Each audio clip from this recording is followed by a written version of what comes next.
रामकृष्ण हरी नित्यगाथा चिंतन या मालिकेमध्ये आपणा सर्वांचे सहर्ष स्वागत। संत जगद्गुरु तुकाराम महाराज या अभंगातून पांडुरंगाला शरण जाऊन आपल्या कर्माच्या फेऱ्यातून मुक्त करण्याची विनवणी या अभंगामध्ये करीत आहेत। धर्माची तू मूर्ती, पाप पुण्य तुझे हाती। तुकाराम महाराज म्हणतात की हे भगवंता, तू साक्षात धर्माचे स्वरूप म्हणजे साक्षात धर्माची मूर्ती आहेस आणि या जगातील पापपुण्य तुझ्या हाती आहे, म्हणजे तूच त्यांचा अंतिम न्याय करणार आहेस। मज सोडवी दातारा, कर्मापासून दुस्तरा।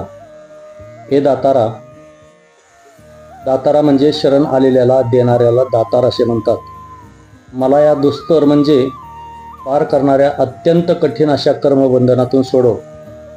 मानवी जीवनात कर्माचा फास इतका घट्ट असतो की त्यातून स्वतःहून सुटणे अशक्य आहे, म्हणून महाराज देवाला साकडे घालत आहेत। करशी अंगीकार तरी काय माझा भार। जर तू माझा अंगीकार केलास म्हणजे मला तुझे म्हणून स्वीकारलेस तर मग माझ्या कर्माचा किंवा माझ्या जीवनाचा भार तुला मोठा वाटणार नाही।